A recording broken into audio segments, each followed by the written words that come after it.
ассалому алайкум бинандаҳои азизу гиромӣ. нашри муфассали барномаи иттилоотии ахборро аз телевизиони Тоҷикистон бо хабарҳои дохил ва хориҷи кишвар манзури шумо мегардонем. Сархати хабарҳо чунин аст.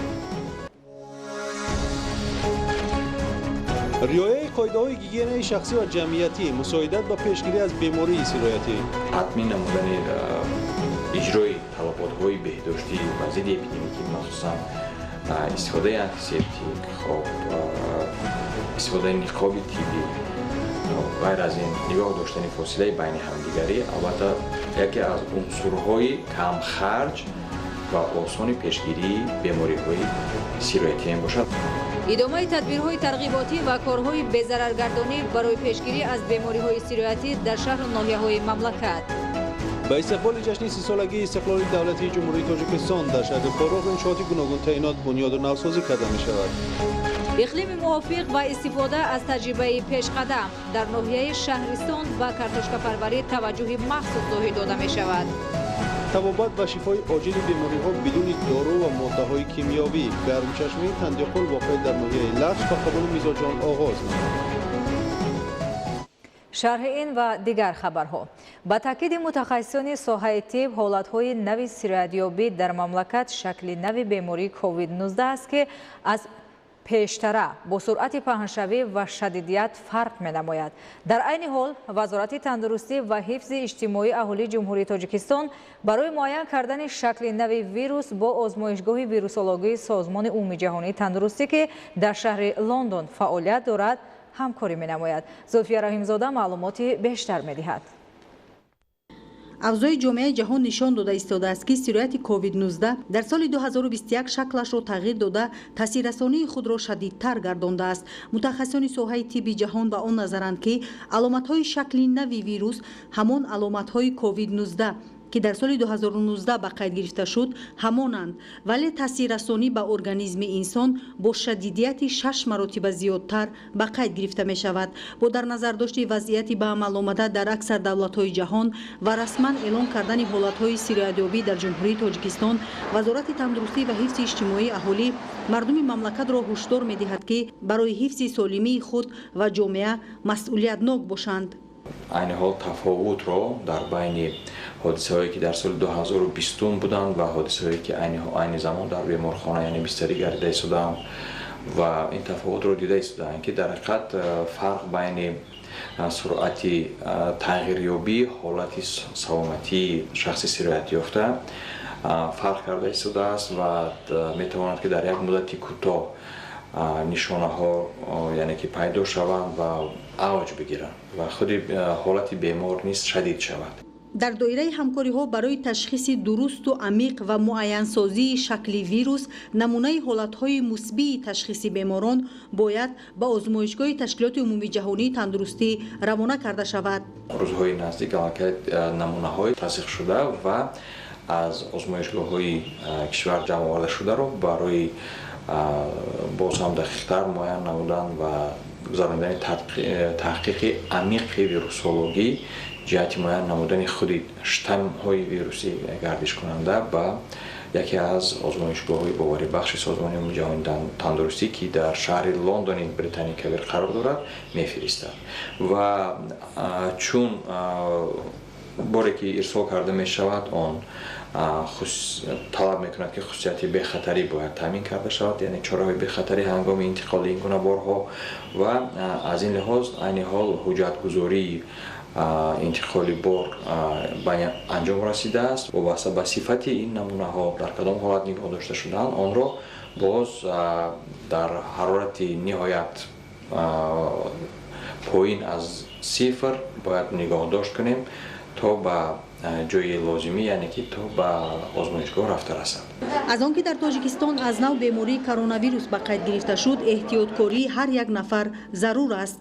албатта ҳатмӣ намудани иҷрои талаботҳои беҳдоштӣ ва зидди эпидемикӣ, махсусан истифодаи антисептик, истифодаи ниқоби тиббӣ, ғайр аз ин нигоҳ доштани фосилаи байни ҳамдигарӣ албатта яке аз унсурҳои камхарҷ ва осони пешгирии бемориҳои сироятӣ мебошад ва махсусан бемории сироятии COVID-19.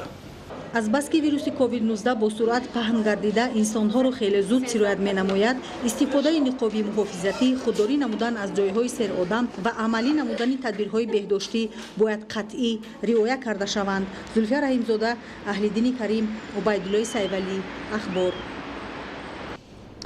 бо мақсади пурзур намудани чораҳои зидди эпидемиявӣ барои пешгирӣ аз интиқолу паҳншавии бемории сироятии COVID-19 дар Ҷумҳурии Тоҷикистон вобаста ба пешгирии хуруҷи бемории сироятии зарурӣ андешида мешавад. имрӯз аз ҷониби Кумитаи иҷроияи Ҳизби Халқии Демократии Тоҷикистон дар ноҳияҳои Сино ва Шоҳмансур иқдоми таблиғотӣ доир гардид. гузориши Муҳаммад Мумизода ва Баҳодури Қурбонд.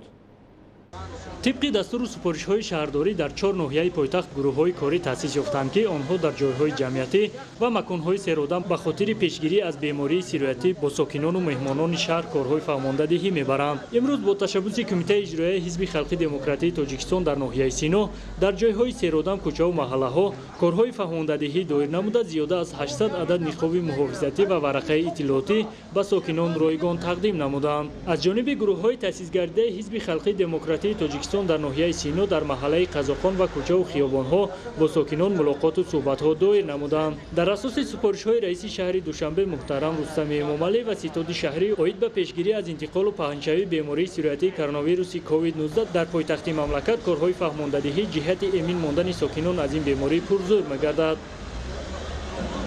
با همین مقصد در ناحیه شاهمنصور پایتخت نیز از جانب کمیته اجرایی حزب خلقی دموکراتی تاجیکستان در ناحیه شاهمنصور اکسیه تبلیغاتی با اصول خانه به خانه و جایهای سیرآدم، نقطه‌های سودا، باغ‌های فرهنگی و فراغتی، ایستگاه، کوچه و محله‌ها کارهای فهماندهی وابسته به رعایت گیگین شخصی در جایهای جمعیتی و امگذرانی بر ضد بیماری سیرویاتی کرونا ویروس دایر نمودند. اکسیه مذکور در محله‌های شاهمنصور، یک باسفی، خیابان صدرالدین عینی و نقطه‌های سیرآدم گذرانیده شد. ضمن صحبت به آنها توصیه داده شد که در جایهای جمعیتی و مکان‌های سیرآدم از نقاب‌های محافظتی حتمی استفاده برده قاعده‌های بهداشتی را رعایت نمایند. بهر پیشگیری بیماری سیرویاتی ما را ضرور است که دستجمعانه مبارزه برده از توصیه‌های طبیبان استفاده نماییم. محمد مومیزاده، بهادر قربان، اخبار. در شهر وحدت وابسته به پیشگیری از پهنشوی بیماری سیرویاتی کووید-19 در بین اهالی تدبیرهای ترغیباتی و فهماندهی گذرانده می شود. این نوبت گروه کاری مقامات اجرایی حکومت دولتی شهر در مکانهای جمعیتی و جایهایی که آدمان زیاد جمع می شوند چنین تدبیرها را عملی نموده همزمان ورقه های ترغیباتی و نقاب تقسیم نمودند. گزارش از شهر وحدت. رعایت گیگین شخصی از جانب هر یک نفر ساکن مملکت به منفعت جامعه بوده. با این وسیله خود و اطرافیان را از پهنشوی بیماری‌های سیرویاتی امین نگاه باید داشت. با این مقصد مقامات اجرایی حکومت دولتی شهر وحدت در همکاری با بخش کاربازان و عائله نزدی مقامات محلی شهر در بازار و مرکزهای خدمترسانی و محله‌های سیر اهالی هم‌روزه تدبیرهای پاککاری و بی‌ضررگردانی را برگزار می‌نمایند. چون کارهای پروفیلاکتیکی و بی‌ضررگردانی از جانب مقامات اجرایی حکومت دولتی شهر وحدت تحت نظارت دائمی قرار داشته از جانب مسئولان ساحه منتظم گذرانیده می شود. ما از ساکنان همین خواهش داریم که همه روزه گیگین شخصی را رعایت کرده با نقاب محافظتی و در جای جمعیتی وقتی که میگردن با نقاب محافظتی فاصله اجتماعی را حتما رعایت کنند.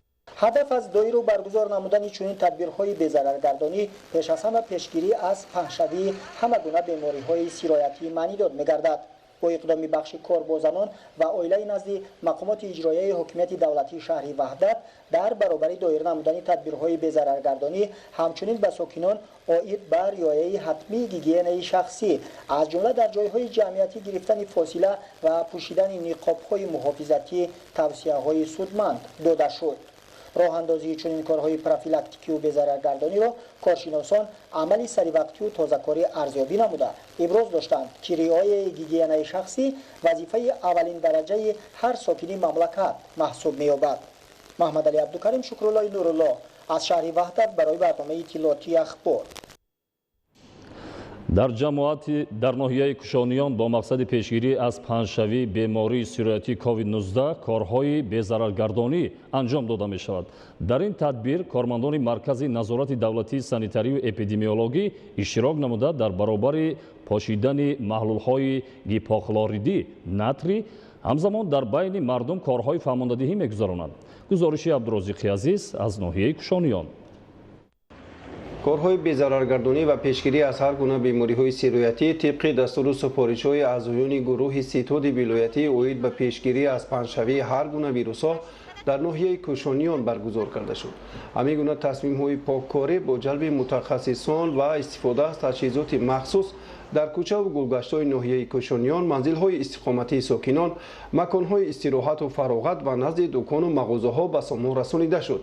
дар ин иқдоми беҳдоштӣ мутахассисони маркази назорати давлатии санитарии эпидемиологӣ ширкат варзида барои безараргардонӣ аз маводи гипохлориди натрӣ истифода намуданд.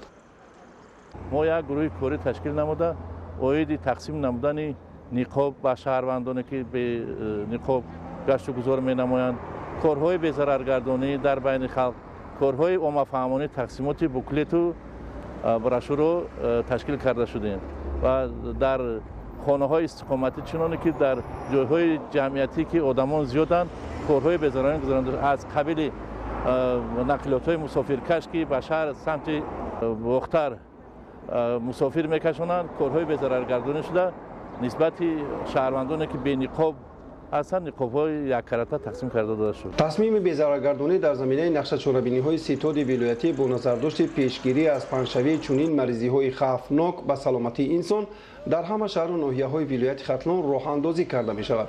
ҳамин гуна омилҳо метавонанд кафолати солимии ҷомеа бошанд.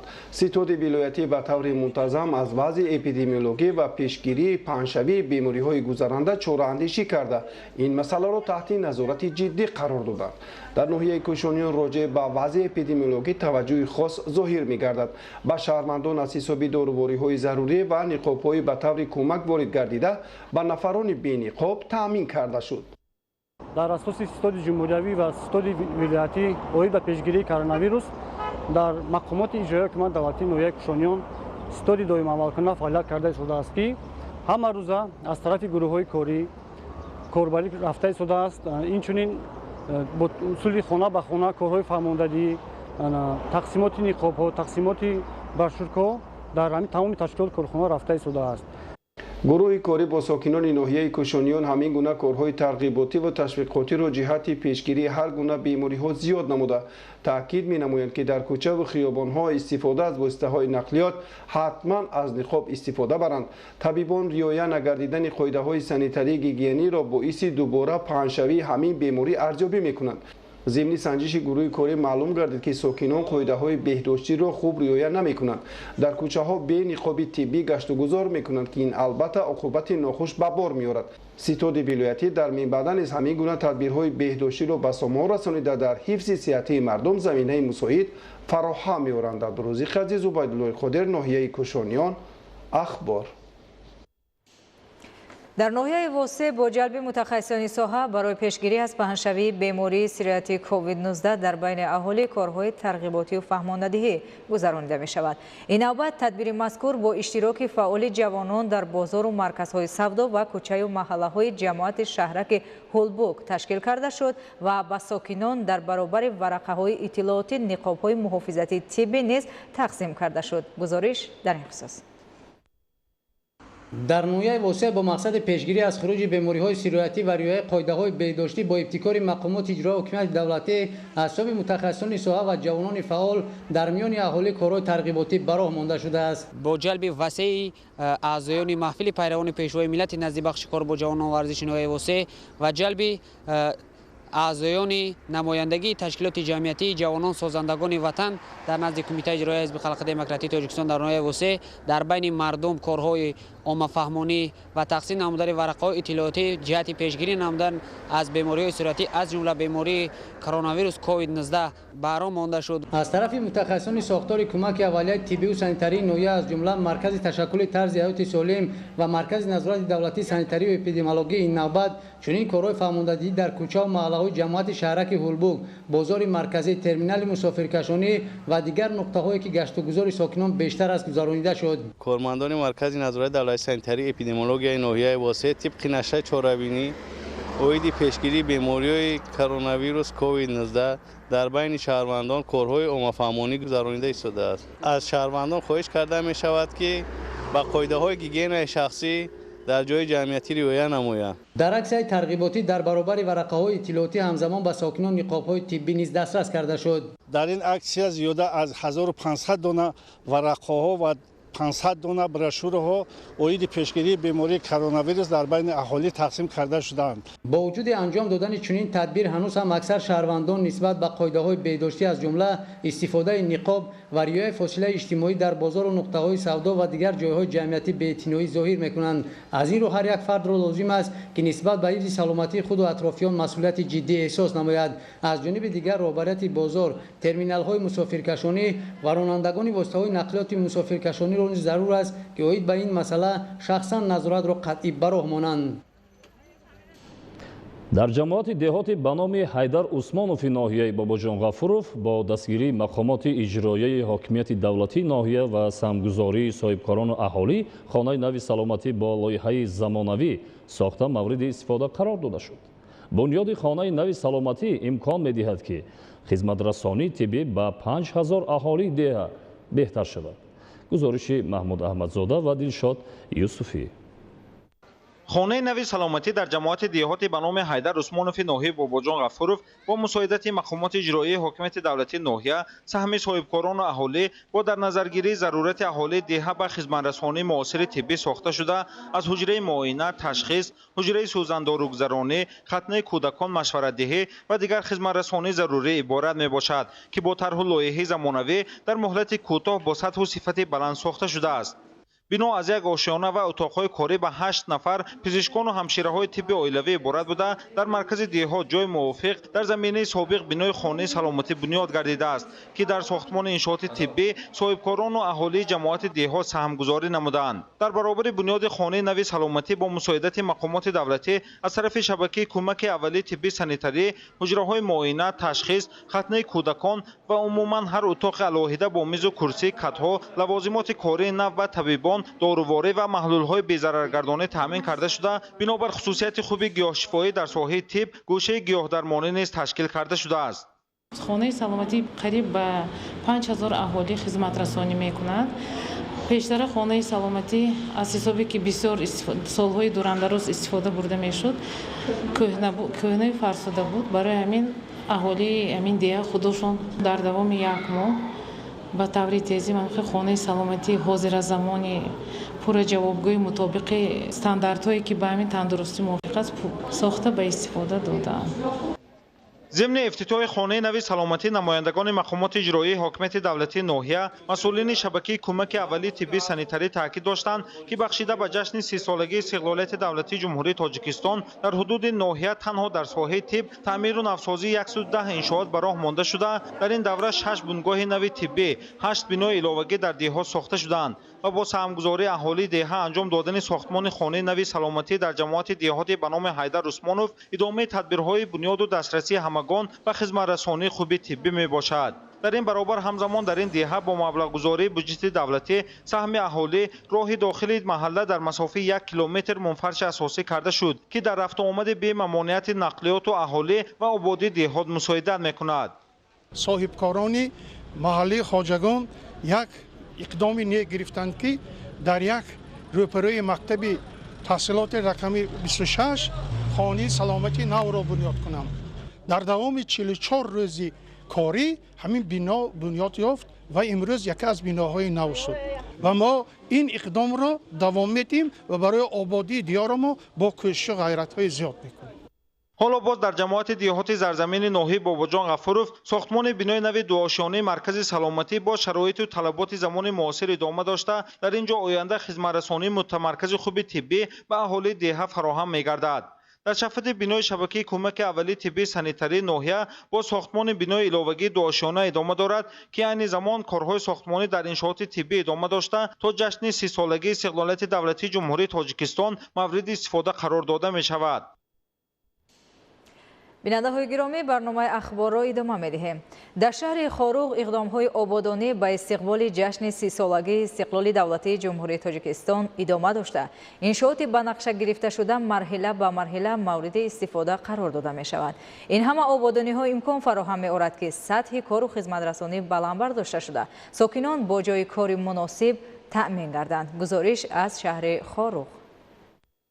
در مرکز ماموری ولایت مختار کوهستان بدخشان شهر خروغ با استقبال سزاوار پیشواز گرفتن 30مین سالگرد جشن استقلالیت دولتی جمهوری تاجیکستان کارهای سازندگی و بنیادکاری اوج استوار دارند. در خود شهر خروغ با مناسبت این صحنه مهم تاریخی بیش از 10 انشاءات مهم ساخته مورد بهره برداری قرار داده می شوند که بر رشد اقتصادی و اجتماعی شهر خروغ زمینه واقعی خواهند گذاشت. باید گفت که برای بنیاد انشاءات تعیینات گوناگون خواجگی مملکت از جانب حکومت جمهوری تاجیکستان مبلغ معین جدا گردیده. آن پیش از همه به بهتر گرداندن سطح و صفت زندگی مردم و وسعت کارهای سازندگی و بنیادکاری در شهر خروغ زمینه مساعد فراهم می‌سازد. عین زمان کارهای تعمیری و ازنفسازی در بنای شعبه منطقوی بانک ملی تاجیکستان در شهر خروغ ادامه داشته مبلغ خرجنامه‌ای آن 2 میلیون سومانی را در بر می‌گیرد. باید گفت که شعبه منطقوی بانک ملی در شهر خروغ از 2 آشیانه عبارت بوده. کارمندان در اتاق‌های برای فعالیت نامساعد کار می‌کنند. این بود که در اساس دستور حکومت جمهوری تاجیکستان لایحه بنیاد آشیانه دیگر علاوه گردیده با این مقصد شماره اتاق‌های کاری زیاد خواهند شد. بر ضمن این در آشیانه سیوم مجلسگاه گلان و اتاق‌های علاهیده برای کارمندان پیش بینی شده است که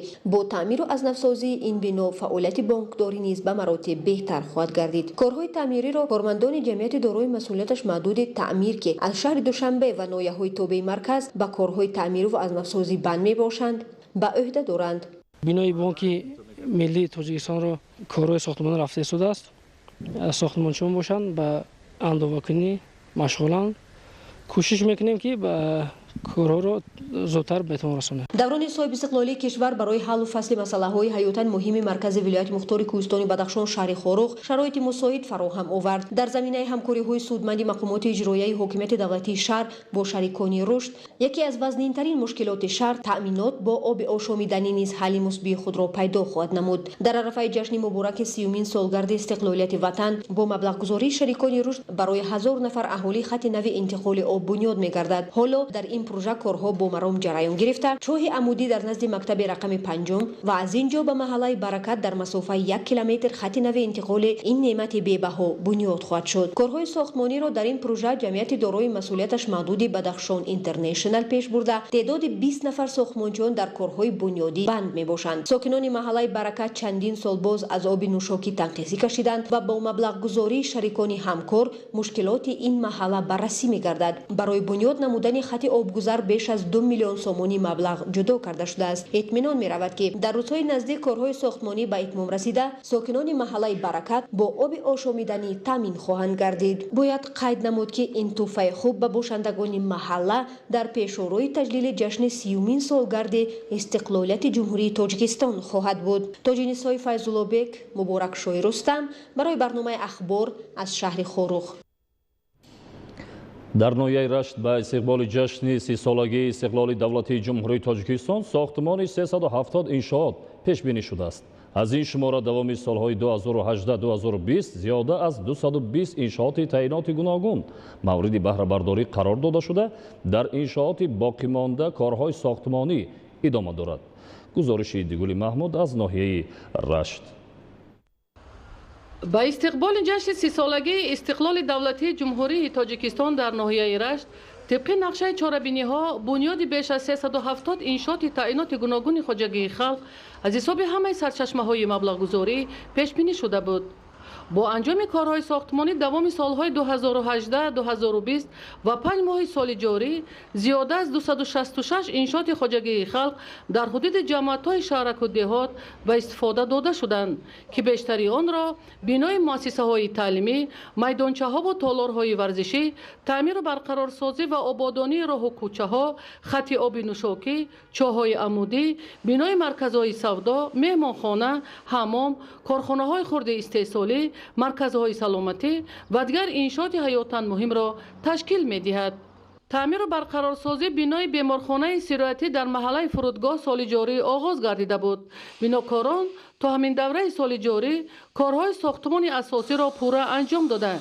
قسمت کارهای آبادانی گرد و اطراف بیمارخانه در روزهای نزدیک به آخر رسانیده می شود.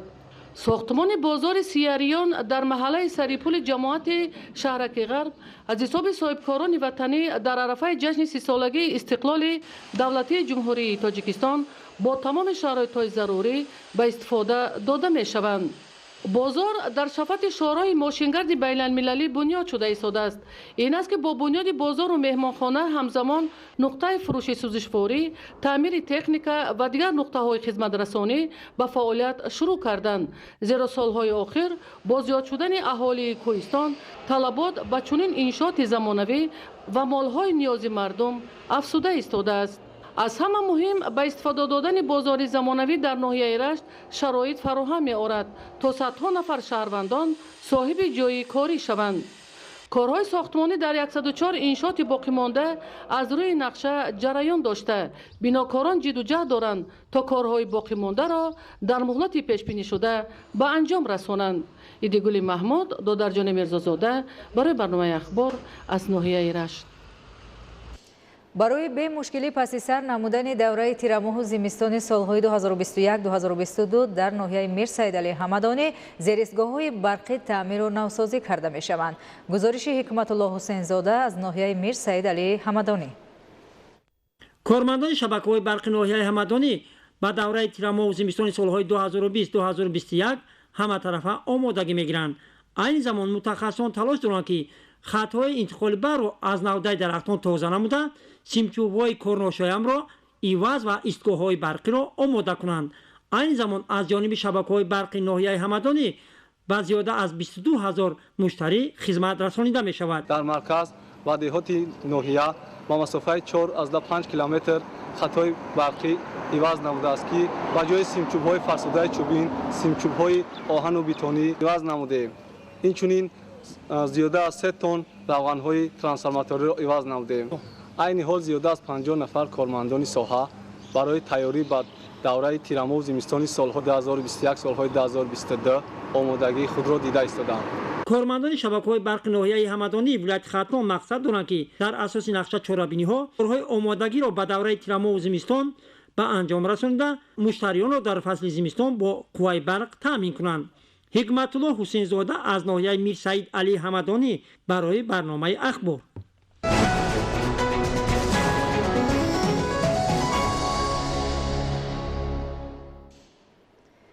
иқлими ноҳияи шаҳристон дар баробари ривоҷи соҳаи боғу токпарварӣ ва чорводорӣ ба кишту парвариши картошка мувофиқ аст.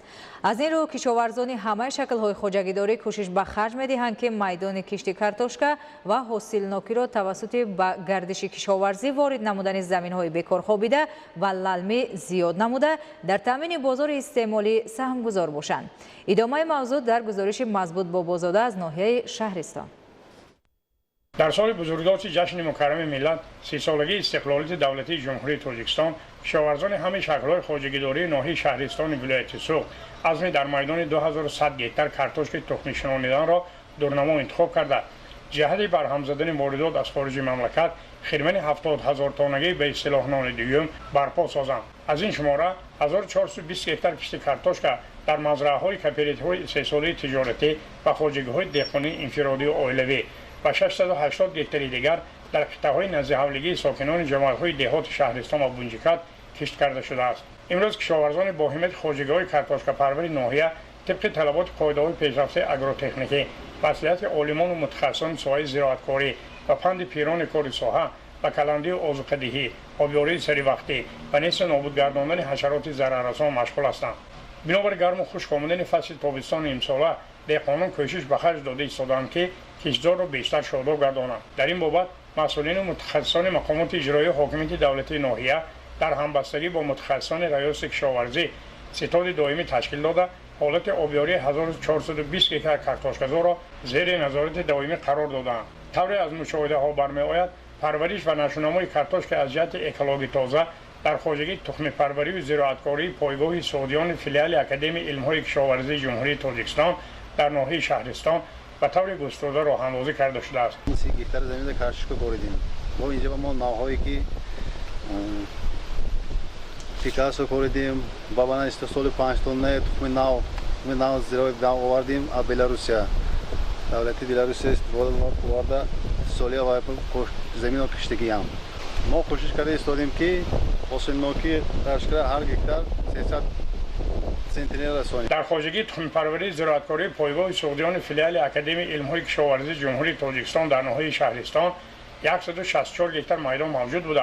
در آنها تخمه‌های الیتی از خارج کشور وارد گردیده کشت و سنجش و به شرایط محل مطابق کرده سپس دسترس کارتوشکا پروران ناحیه می شود. سال روان خواجگیداران در میدان 30 گیتار تخمه‌های نوی پیکاسو، الادین، دیامانت، کاردینال هلندی و فدراسیون روسیه همزمان 5 تن تخم کارتوشکا از جمهوری بلاروس وارد کرده را کشت و پرورش نمونه‌ای آنها را راه اندازی نمودند.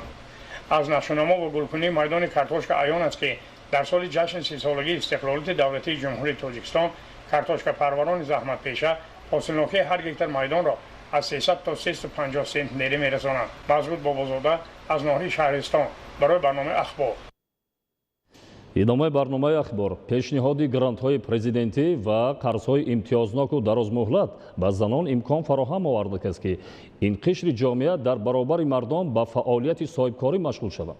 барои дастгирӣ ва рушди фаъолияти соҳибкории занон аз шаҳру ноҳияҳои мамлакат оид ба дарёфти гранти президентӣ барои соли 2021 ба кумитаи занон ва оилаи назди ҳукумати ҷумҳурии тоҷикистон 332 лоиҳа пешниҳод гардид. гузориши хабарнигорони мо дар ин хусус таҳия шудааст.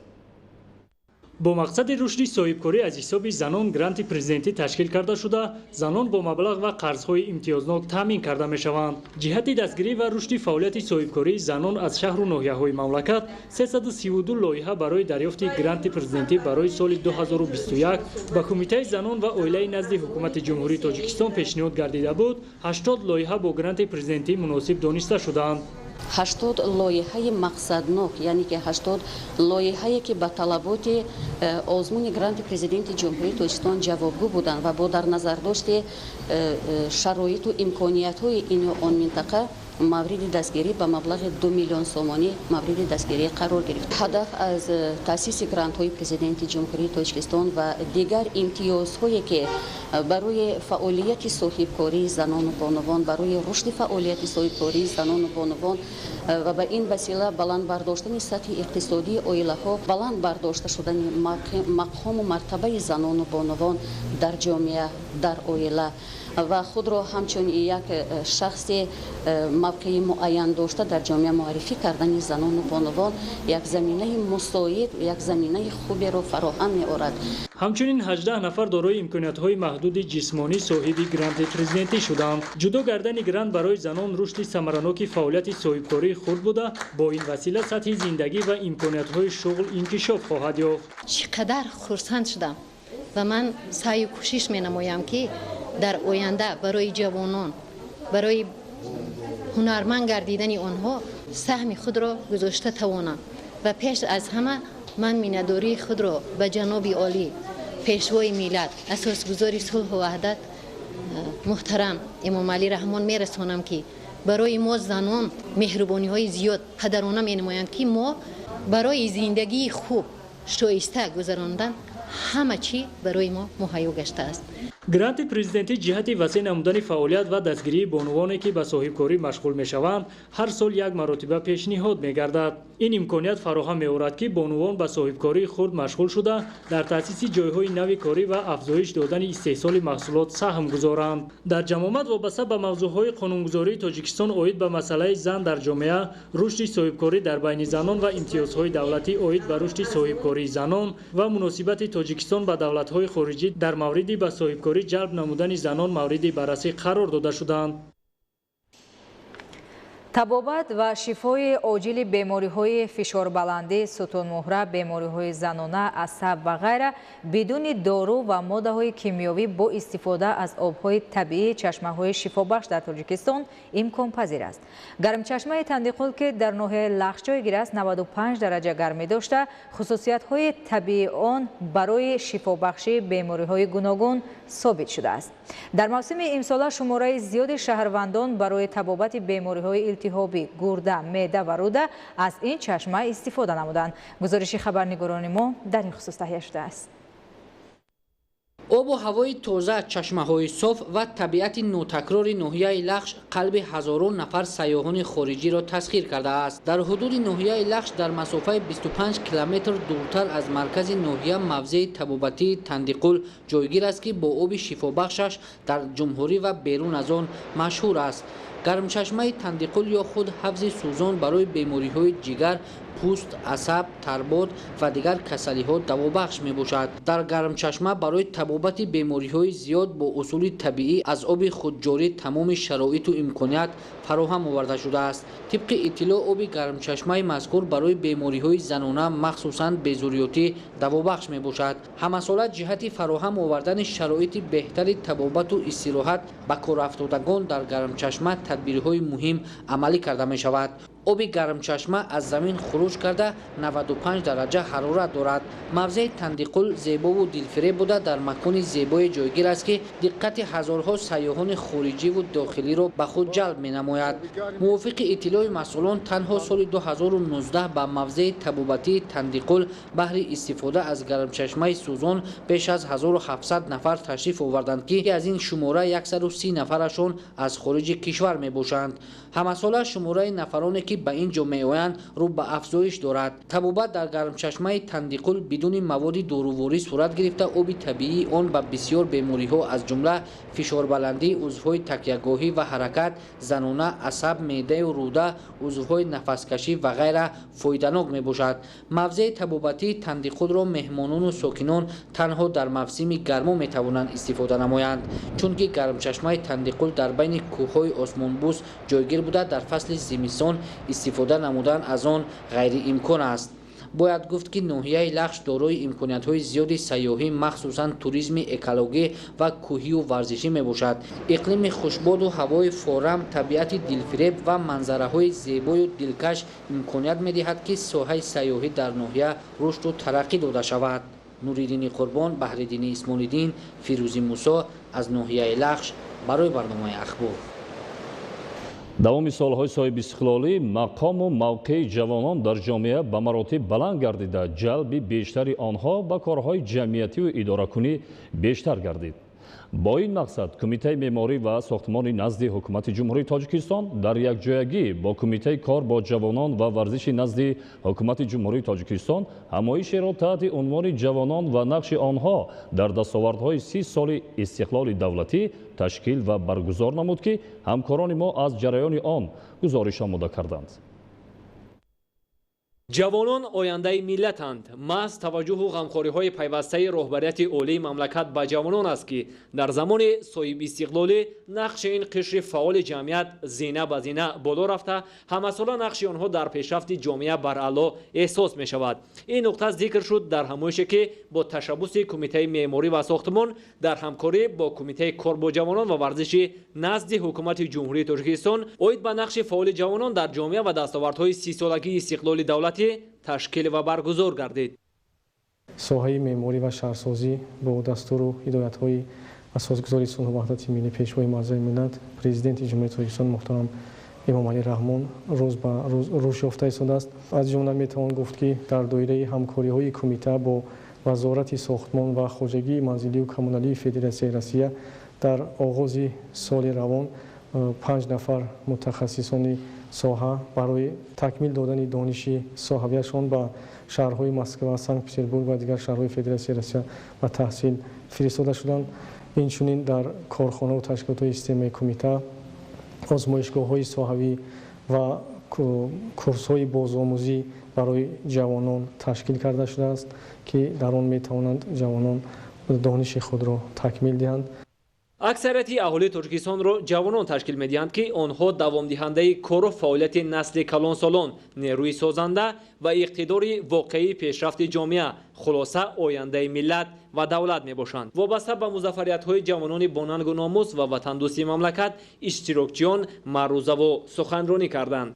дар маҷмӯъ мо гуфта метавонем ки соҳаи меъморӣ ва шаҳрсозӣ рушд ёфта истодааст ки дар ин саҳми ҷавонон албатта назаррас аст. имрӯз дар кумитаи меъморӣ ва сохтмон 63% кормандони кумитаро дар маҷмӯъ ҷавонон ташкил медиҳанд ки дар пешрафти соҳа саҳми ҷавонон низ назаррас аст. ҳамин аст ки имрӯз чӣ дар сатҳи вазорату идораҳои давлатӣ ва чӣ дар корҳои муҳими ҷамъиятӣ ҷавонон нақши фаъол доранд ва дар пешрафти соҳаҳои мухталифи хоҷагии халқи мамлакат саҳми арзанда мегузоранд. дастгирии ҷавонон ва таъмини онҳо бо ҷойҳои нави корӣ дар асоси истифодаи технологияҳои иттилоотиву коммуникатсионӣ бо донистани забонҳои хориҷӣ аз ҷузъҳоест ки саҳми ҷавононро баҳри инкишофи ватани азизамон бештар менамояд ва бунёди шароити мусоиди кору фаъолиятро барои ҷавонон пайваста таъмин месозад.